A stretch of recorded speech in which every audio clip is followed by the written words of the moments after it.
This is IAForward, your playbook for success as an independent insurance agent. Now, here to help you knock it out of the ballpark are your hosts, Shane Tatum, Tanya Lead, Mike Basil, and Robbie Jabor. Welcome to IAForward and happy Twixmas, everyone. Happy Twix. It always messes me up when you say that. I don't know why. It's between Christmas and New Year's. It's Twixmas. But is it merry or happy? Oh. Uh-oh. I don't know. I guess it depends on if it's the Queen's English or the Southern English, right? Like, because they say Happy Christmas over Really? pond. Yes, they don't Really? do because they do Happy Christmas. Happy Christmas. Yeah. Okay. I'm going to go with Happy Twixmas just because we're getting closer to Happy New Year. I think you're going to say Happy New Year and then you throw in Christmas and then my brain explodes. Well, bless your heart. Across the pond, don't they launch their Christmas trees out the front window the day after Christmas? Isn't that a thing? Boxing Day? Boxing Day, yes, but I Okay. don't know about launching your Christmas trees, but probably not because of the Church of England. Christmas is the first day of Christmas. And so 12 days of Christmas go through Epiphany. So really, it's really in the Church of England, you don't even put your Christmas up until Christmas Eve. So I would think no. Oh, that's very disappointing. How would I?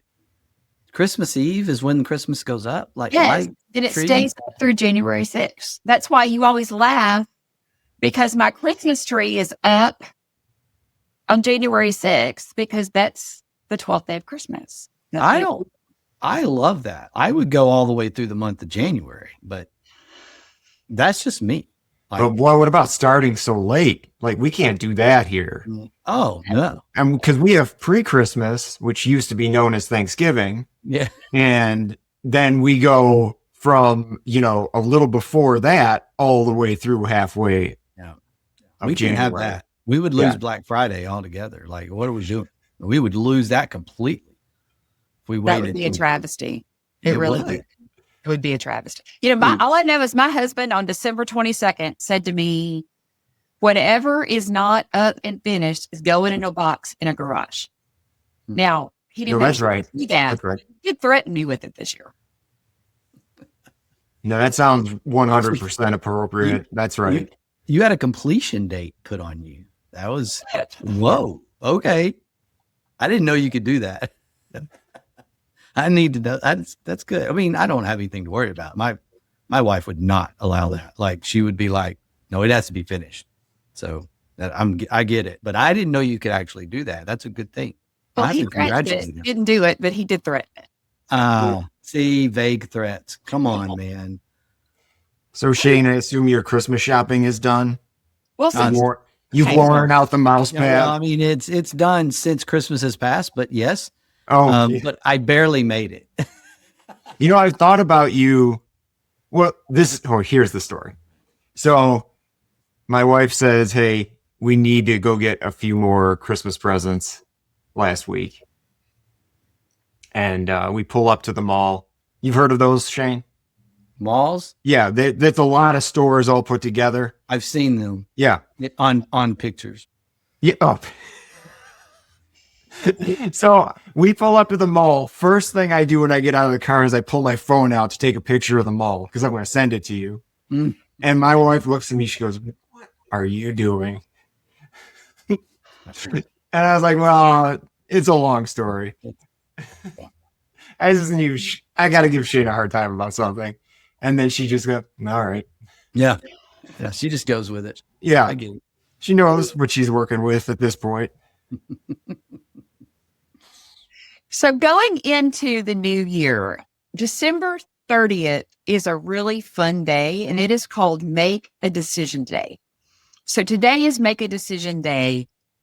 And I love the fact that our podcast is today because we're really making a lot of decisions going into 2020. But to me, a decision and a resolution are two very different things. So it should be New Year's decisioning and not New Year's resolution. Is that what? Yes, is that because where you're going? I think I remember the statistics say something like 90% of New Year's resolutions are thrown out the window by January the 6th, right? So why even do it? Yeah. And I don't do mine until July anyway, because I'm not starting anything new in January. It just doesn't work. Yeah.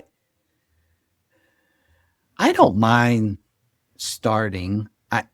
I think it's this idea of, I just feel like one day I'm going to have the discipline to actually go through with it. And I actually heard a really, really good little video the other day, watched a little video the other day about thinking about the end result, not the goal itself or not the resolution itself, but what keeps someone disciplined is actually envisioning themselves at their goal, like reaching that point, right? And that actually made sense to me. I don't know why it made sense to me, because it was kind of a random dude that I can't even go back to on YouTube, because I spend most of my mindless numbing hours watching random YouTube videos.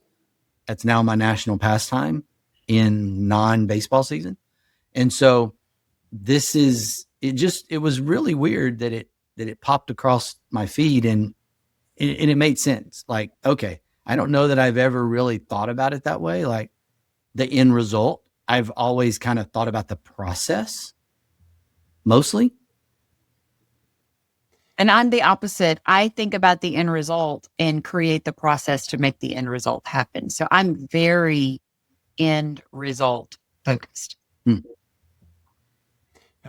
For me, when I thought through make a decision day, the first thing that popped into my head was, the spirit of make a decision. Like, what is that actually trying to get you to accomplish? And that's getting you to move. I think a lot of times, especially when you're faced with running a business and there's a lot of decisions to be made, you can get stuck in the mud, and then no decisions get made, or you keep thinking that a better answer will come to you later. It's like Christmas shopping, right? At you Black Friday, you see this great deal on this thing you think is going to be a perfect present, but you're like, maybe it'll go on sale a little bit more, or maybe I'll find something better later. So then you don't buy it. And then December 23rd rolls around and you're still sitting on your hands, and now you have a situation. They're all gone. They're full price. You're stuck. So you have to make sure that you continue moving forward. Make those decisions. There's going to be good decisions. There's going to be bad decisions, but you just deal with the repercussions as they come about. But you can't sit on your hands indefinitely. The thing about resolutions is they tend to be really emotional. And being emotional, they are vague, they are short-lived. I don't know how many people that I've heard say, well, this year I'm going to go to the gym more. I'm going to get organized. I'm going to, spend more time with my family. I'm going to grow closer to God. And those are all wonderful. Or I'm going to lose weight. That's my favorite one. That I think, so many people say, this is the year I'm going to lose weight. Well, those are great ideas. But without a specific plan, without goals and a plan to hit them, you're going to drop them. You've got to have some structure behind them. And goals are necessary. They're measurable. They create some structure. But decisions are truly behavior you change your behavior when you make decisions, right? It's immediate. It defines exactly what you're going to do. It dictates all of these things that you have to make happen for the resolutions to be real. Yeah, you kind of hit a nerve with the whole Black Friday example there, Mike. I actually had that happen this year. And what is it with us? And or I don't know, maybe you don't have this problem, but who, it's on sale. I wonder if it's going to get better. Hey, how about let's just go a little bit further? I mean, what is it about our society that Push the envelope?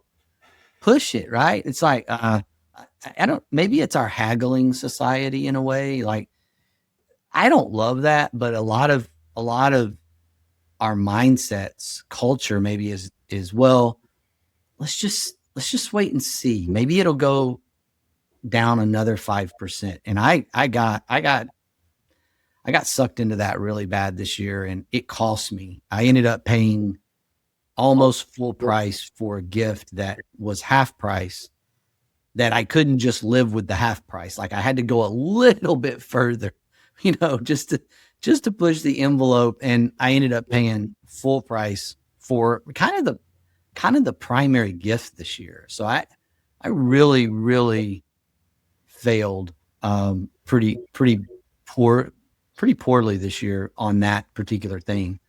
And I think that's the whole thing with me is I love the decisioning and the idea of a goal and the idea of having a process to reach, an end result. I don't know what it is that makes us so poor at this as a society, but we are really terrible at this, like just across the board, right? I mean, I think that's why, who has a decision day, but then there's like a quitting day, right? Isn't there a quitting day somewhere in January? Am I missing that? Oh, I did not know that. I think that's a Tanya statement from some time back. Like, Yes, it is. And I'm trying to remember what day it is. Let me go to the Google. Yeah. So I know we have the National Decision Day, but then we also have the National Quitting Day. It's kind of like Friday of the month. The last Friday, of January, right? Friday of January. Which is That's ironic.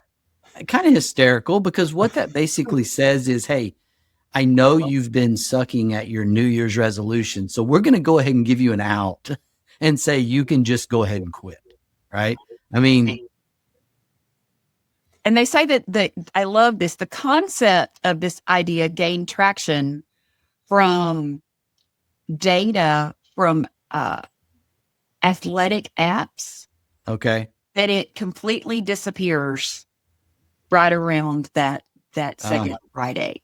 And that goes back to no plan. Like, motivation fades, and you have to have discipline when motivation fades. And that's one of those things that Kylie talks about a lot. That it's not about motivation, it's about discipline. Yeah. When you were talking about being bad at decisions or making decisions, I think it's because so many of us fall into one of two buckets, which is either the bucket that is full of the people who just have paralysis when decisions need to be made. I don't know. Even if it's a simple decision, I'm not sure. And then you have people on the other side, like me, it's just like A or B, let's go. Yeah. But neither of those is right. Right? We always talk about this kind of stuff. Like, the right answer is usually somewhere in the middle. Yep. You do have to make decisions based on facts and some thought, some logic, something behind it, and not just pick A or B. But you also can't just sit there. Well, you can't procrastinate and sit there. I mean, the procrastinator's creed, which I know very, very well, why do today what you can wait to do tomorrow? That's pretty much the way that works. But we don't need to be procrastinators, but also the spur of the moment decision makers, to your point. I mean, I love that 24 to 48 hour rule where, whether we're buying something or we're doing something, and it's like, okay, wait a minute, let's wait a day or two. But then there's also that part of me that when it's time to make a decision, let's make a decision, right? Like, I might spend months working on the decision. or years. Or years working on the decision. This is true. And talking about the decision. Still applying. Write a book. podcast, writing books, do video, like all of these things, right? Writing a book, I think we're almost in a decade, just so you know, guys. No, that's not a decade. 8 But years. 8 years. Yeah, We're getting close to a decade. Something. And, there is the reality that we do need to find that middle ground on a lot of this. I think the process is the key. I think there's discipline, but there's got to be something that helps us get from point A to point B. Like, I don't know, if it's do more video and create more content, then you got to start doing, you got to do video number one. I'm in this mode right now where I know I need to do more exercise, and I know I want to start running again. Well, my doctor, who's a marathoner, is like, well, you know what you got to do? You got to sign up for the first half marathon or the first marathon, right? And now at least you're invested, and so there's got to be a combination of the goal, but also the steps to the goal to actually accomplish that. One of the things that I think keeps people from being successful is they don't plan for obstacles. And okay, I've got this goal, I've got this plan, and as long as everything's going great, it's fantastic. But then when these challenges pop up and there's no backup plan and there's no flexibility or support, then instead of making those changes, having plan B, you just say, well, forget it, I'll do it next year. Or forget it, I'll start it next week. And I'm a real believer you don't start anything on a Monday. And when you plan, you just say, well, I'm gonna do this, and then I'll start again on Monday. Well, Monday arrives and Mondays are overwhelming, right?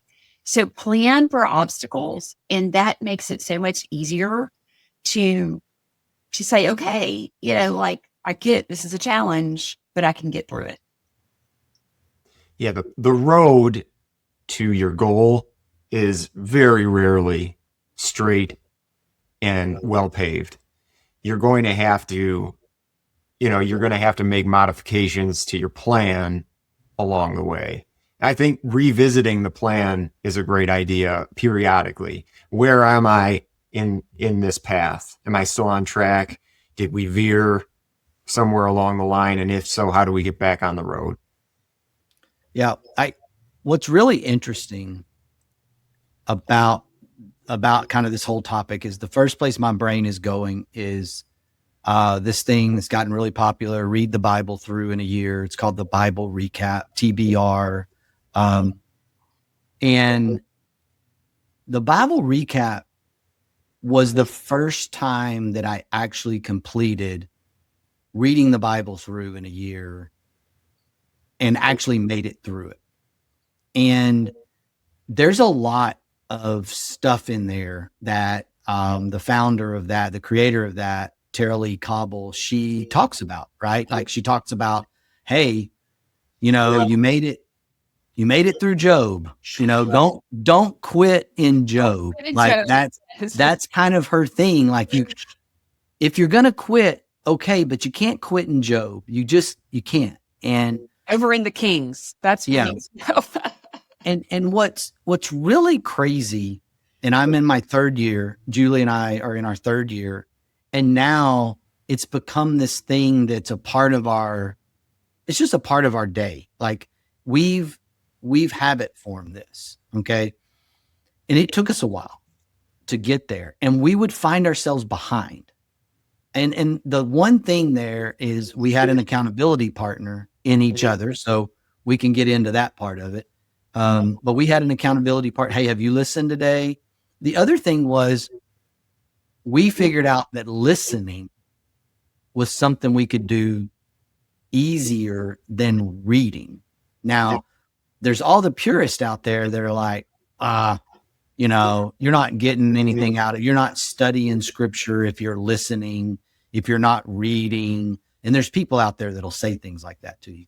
And I'm like, who cares? Right? Like I want to read my Bible, listen to my Bible. I want to be more engaged in scripture.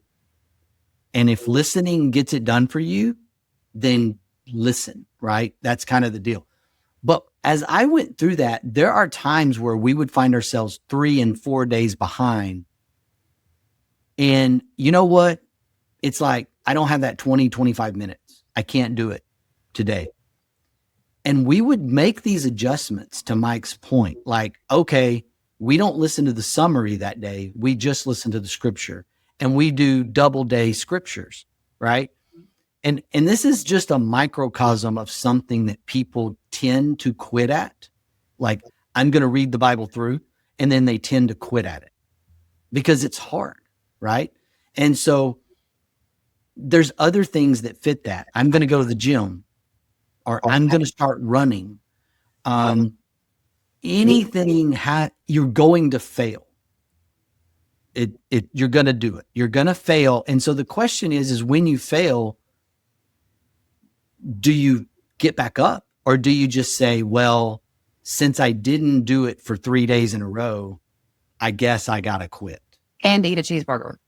and Yeah. Well, I think not dealing in absolutes is important, and there's nothing wrong with using tools. So if we're going to continue down the path of, being more fit, okay, there's nothing wrong with using an app to help you track what you're doing and help you to stay motivated.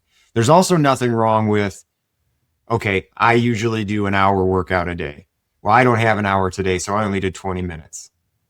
You're still on track. You're fine. But don't not do it at all just because you're only going to do 20 minutes instead of 60 minutes. hey, and take the stairs that day. Seriously. I mean, making those small adjustments, like taking the stairs when you get to a hotel, unless you're on the 13th floor. I mean, let's be realistic for me, but finding little ways to incorporate exercise and heart health and all of the things rather than trying to do the big things all the time. Right. And I want to go back to the Bible recap, Tara Caudill. One of her things really is, can't quit during Job, right? And celebrating small wins, acknowledging progress. And this is not something Shane does. Shane doesn't need this. Like, Shane does not need any form of celebration, and that's okay. That's him.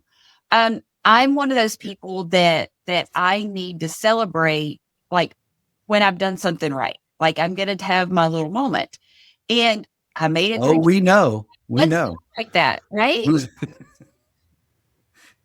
Yeah, we know. We know. I'm kidding. Yeah, I know. No, but this is one of those things with me that I don't even recognize about myself, but most people need the celebration. And to Tanya's point, it's good. Like, that's right. Like, don't let the Shane Tatums of your world, like, rain on your celebration parade. Like, let me say that, because I have no problem with people celebrating. I just have no interest in doing it personally. Right. It's just a personality thing. But Shane's not on the rah-rah team at Integra. I'm not on the fun team. I'm not on the rah-rah team. I'm not on the fun team. I fired myself from that team. Not going to be on that team. I think that's right, though. You have to be, if the majority, maybe even 90+% of the world needs to celebrate the wins. And if you're not doing that, then some of that needed motivation, like, if, I don't know, I guess the word is intrinsic. If it's not like this intrinsic motivating thing, then you got to do it. But there's other things in my life that maybe I do need a little bit of celebration to keep going. I don't know. I think it's just personality, and it comes down to what's going to work for you. Is it the app? To Mike's point, is it an accountability partner? I know this is to speak to the agency owners, to speak to our independent agency owners out there. your brain is on so much all the time. One of the struggles that I have is not wanting to just veg out when I need to go run, right? Like there's a lot of things that are going to help your brain. Mindless scrolling is a way to kind of make my brain turn off temporarily. Decompress. All right. For However, my husband says, okay, we got to decompose. Yeah, decompose. But if you're decomposing, you might have decompressed too much. But the other option is I could go run, or I could go walk and run. I could do something other than, because that turns my brain off too. I mean, that helps my brain. So it's like you may be doing something to help your brain shut down, give yourself a break. But you might have an alternative you need to think about that actually goes towards hitting a goal or achieving some goal that you set out to start the year with. I have a process for that, and you're going to laugh at me, and that's okay because you do that anyway. But I work out better if I lay out my stuff the night before. In other words, if I figure out what top I'm going to wear, what bottoms I'm going to wear, I have my shoes set out, I have my socks, I have my earphones, all of the things that I have, and they are ready to go when it's time for me to work out. And then I don't get in this paralysis thing of, well, I wore that yesterday, or I wore that 2 days ago. And do I really want to wear that? Do I really want to wear that top with those pants? And I know that those are things that my brain does that keeps me from working out, right? Like, do I really want to wear these shoes? These shoes go with it. But if I take the time the night before and say, okay, here's all of my workout stuff, so I can wake up, I can put it on, and I can do it. Well, then that process helps me do what I need to do. But that's knowing your shortcomings, right? That's knowing the things that are going to be barriers to getting it done and trying to remove those. So that's great. Yeah. And there's other things I would say in my world where that fits well. Like, if I'm going to try to get some kind of project done, I can't just start the project.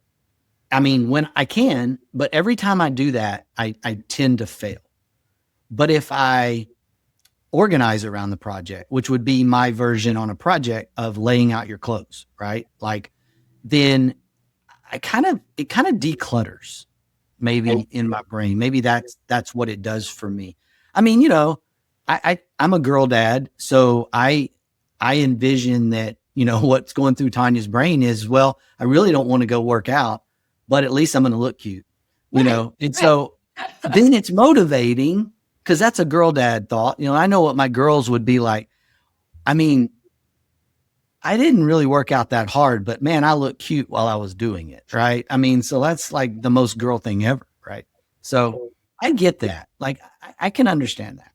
Man, I wish Robbie was here today because he could go through the process of getting his office painted with us. Oh, it would be great. Because that was a thing. Yeah. Right.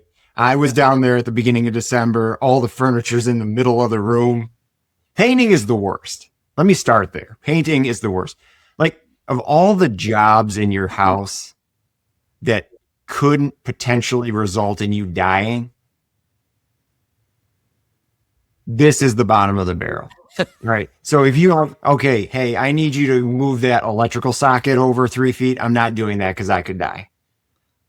The roof needs to be repaired. Well, I'm not going to do that because I could fall off and die. But this is the bottom of the barrel. I mean, you got to tape everything off, right? Unless you're some sort of artist that doesn't need to run the tape. Freehand it, man. You just in which case you're completely wasting your talent because what are we doing? We're running rollers here. And then you get these big lines. Never turns out right for me. You got these big lines, right? All every few feet. So now what do? You either throw another coat on there and you end up with 7 coats. Yeah. Or you have to sand it down.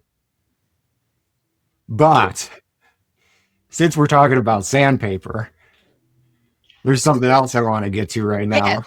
Amen. 100%. Go for it. Since we're talking about decisions, Yes. I made the decision recently to help my fellow employees out at the Integra main office. Yes. I was Amen. at the office for the Christmas party in early December, and the newly redone, renovated restrooms were open for the first time. The most beautiful restrooms in all of Huntington, Texas. Well, there was one shortfall. So I go in there for the first time to use the facilities, and I'm all done with what I got to do. And I reach for the paper, and I immediately know we have a situation. Right. So It's like Yeah. thin and you can see through it. Like, that's how you know. When I took a single piece off, and I looked at this plyless paper. It was without ply. You know, you go to the store, it says 2-ply. This was plyless.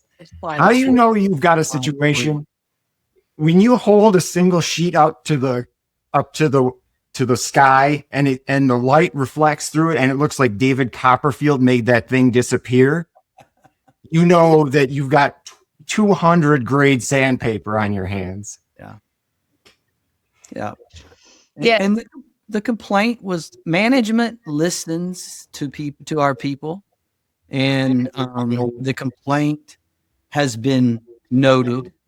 And there is a process in place towards a better decisioning of what has become a TP critical emergency. And so, you know, we have a plan.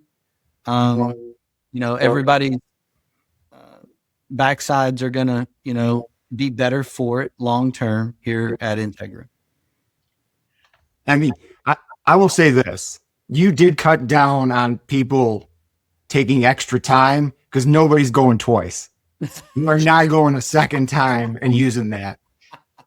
So on the flip side, I just solved that challenge for myself and found this product called Sherman on the Go, which is this little roll that doesn't have the cardboard core inside of it. And it fits into this little plastic thing that goes in your purse.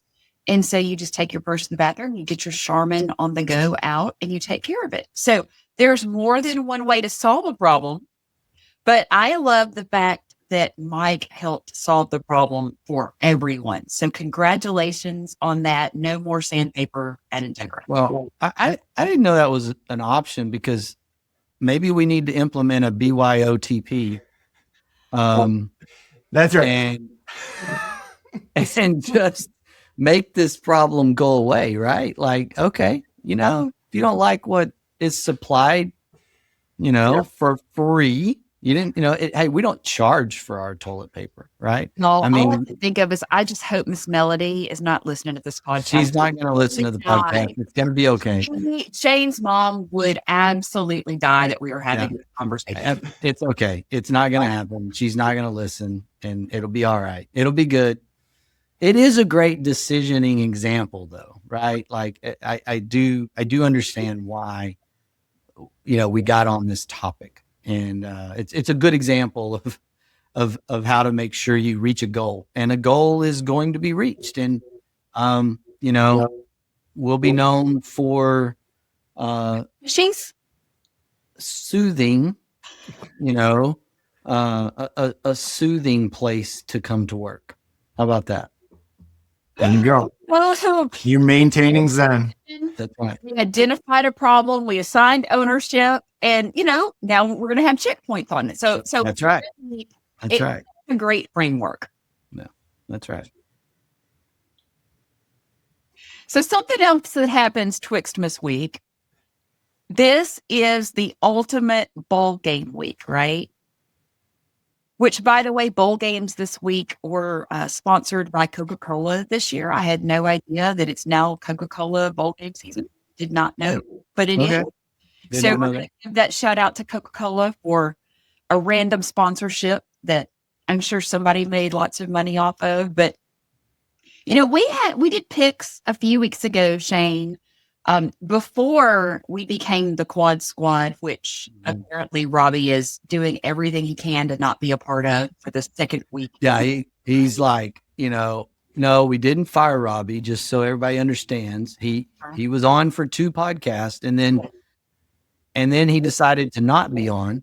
Right. Right. And now he's sick. He does have a legitimate excuse today. And so that's okay. We do want him to get better, and we do not want him to spread germs throughout his house and have a miserable full holiday season there in his house. So, but yeah, he's bailing on us, and I told him we were going to talk about it. Like, right. He gets hired to be on a podcast. And he was hired to be the maintenance director, and he told him thing would be his fault if that's his job. Yeah. We're blaming Robbie for toilet paper. We could blame it on him as the assistant to the assistant maintenance director, and he is the Dwight. What is Dwight's last name? Dwight from Office. He is our Dwight. And so he's the assistant to the assistant director. And, we promoted him. We gave him a promotion to the podcast team, and he bailed. He'll be back in 2026, January, ready to go, acting like nothing happened. So we'll have to give him a hard time about that. Okay, Mike. So Cotton Bowl, did your Cotton Bowl, Ohio State versus Miami. Oh, that was pretty clear cut in my mind. That's Ohio State. Ohio State. Yeah, I'm going to go with Ohio State, although we basically have shut down football season now that A&M has lost and couldn't score a touchdown in the Wind Bowl in College Station. And so we're making all kinds of excuses here in Aggie land for why we couldn't score a touchdown, but we basically don't care anymore. So Ohio State, whatever. Tanya, you're on board with that, right? Like, yes, 100%. I wish you could have seen the cute boy and I during that game, because the first half of that game, we were at Jackson's Opera Christmas brunch, right? So these beautiful opera voices are singing Christmas carols in their Victorian costumes. And we're at this buffet fancy restaurant. And Daniel and I are like on our phones watching that game, like trying to not let the performers that are walking table to table see the fact that we're watching a game while they're singing. It was fantastic. But y'all know we were rooting for A&M, and it was just. Well, now I'm picking Ohio State, but A&M, Miami pretty much has to run the table for the Aggies to save any face whatsoever. So anyway. Michigan and Texas. Well, that one's tougher. Next. That's a lot tougher.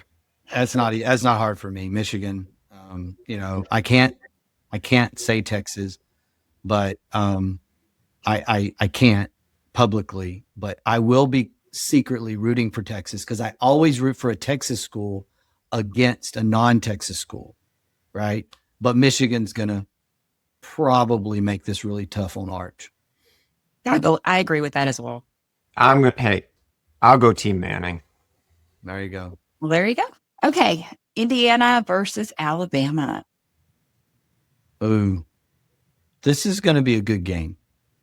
I think this is going to be a really good game, and I'm going to go with Indiana. I think the coach is. I think he's made a huge difference. I think Indiana has done what Kansas was trying to do, right? Kansas hired a similar pedigree coach.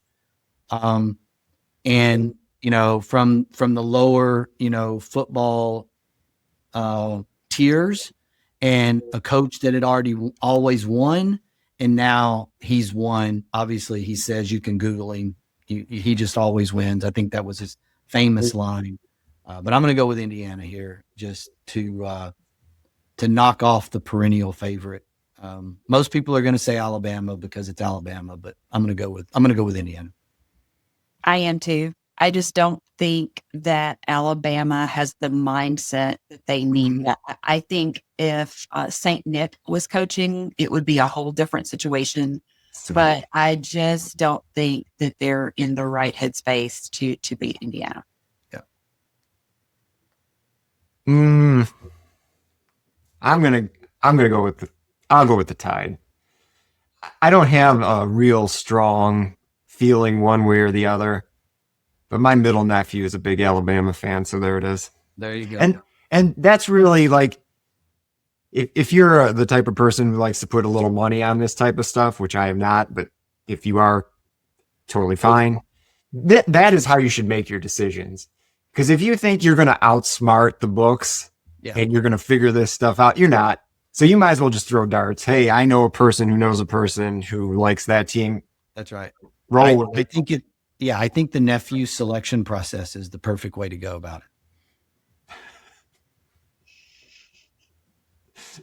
it. Okay, so Oregon versus Texas Tech. I don't even think this is going to be that difficult in the end. I think it's going to be Oregon, which is really, really another one of these situations. I think Oregon's winning. They're my pick, but I'm going to be rooting for Texas Tech because it's a Texas team. Sorry. Yeah, I like the Ducks in that one. I think this is going to be the best game because it's number 4 versus number 5, but I think Texas Tech's going to pull this one out. All right. I just like the investment that they have made in their athletic programs as a whole. And I'm going to go with Texas Tech. And they've made the investment. They have made the investment for sure. For sure. Across the board, they have. Across the board. Yeah. And our insurance people, the All-State Sugar Bowl, this is the one that I'm going to be at. I'm so excited.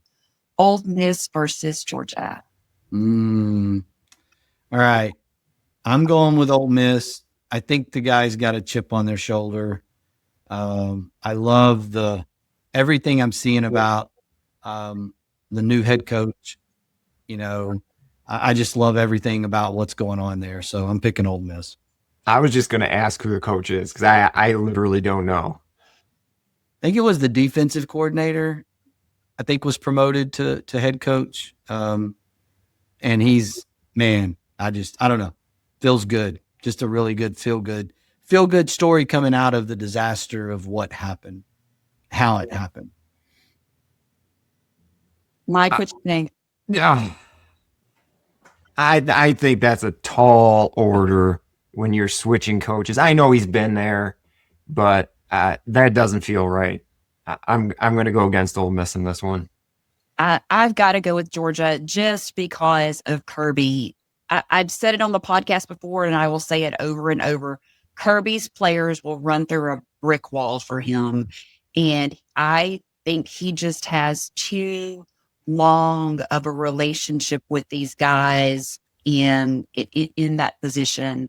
And they've gotten stronger and stronger and stronger as the season has progressed. And I think it's going to be Georgia, and it's not going to be close. Okay. All right. Okay. So now are we going to do this for each week of the playoffs in the NFL? We can. Sure. Why not? Why not? We're going to go there. If we're going to talk about the NFL, do we want to talk about the last 2 weeks of fantasy? Y'all can. I'm out. So I'm still in him. This is what I dislike most about fantasy. When I get into a situation like I currently find myself in, where you have players on your fantasy team going into the championship playing against your team in the real NFL. It just puts you in such a weird headspace. See, I can't. I just can't. You know, a buddy of mine has a rule on that. Like, he will not select players from, he's a big Texans fan, so he will not select players that are in the same division as the Texans. Well, that's just lunacy. Like, I'm pretty, anywhere, but I will not have a Falcons player on my team. Yeah. I'm just saying, that's the thing that got me. You've only removed one player. Maybe two. Yeah. If you even want to talk about speaking of Falcons, though, you want to talk about a bad beat. If you came up on the tight end from the Falcons that one week where he had a quarter of the fantasy points he's had in his entire career in one day, Pitts, unbelievable. That is a bad beat if you were up against him. Yeah, that'd be tough. Tough to swallow. So happy Make a Decision Day. Merry Twixmas. Just a reminder, decisions change behavior. Resolutions don't. And let's make 2026 amazing. Figure out what your agency wants, what you want your agency to look like, and realize that you don't need motivation, you need clarity, and you need discipline. I'm going to leave us today with this quote from Coach Nick Saban. The process is what you fall in love with. Attitude's a choice. Make a great one. At the Integra Partner Network, we understand that carrier access is the key to your agency's success. That's why Integra offers direct access to top-rated personal and commercial carriers, ensuring your agency thrives in today's challenging market. And with our comprehensive resources, profit sharing and bonus opportunities, technology and peer support, all while you retain 100% of your book with no penalties to exit. Integra is ready to empower you and your agency to find sustained growth. Find your way to Integra. Visit IntegraPartnerNetwork.com today. That's IntegraPartnerNetwork.com.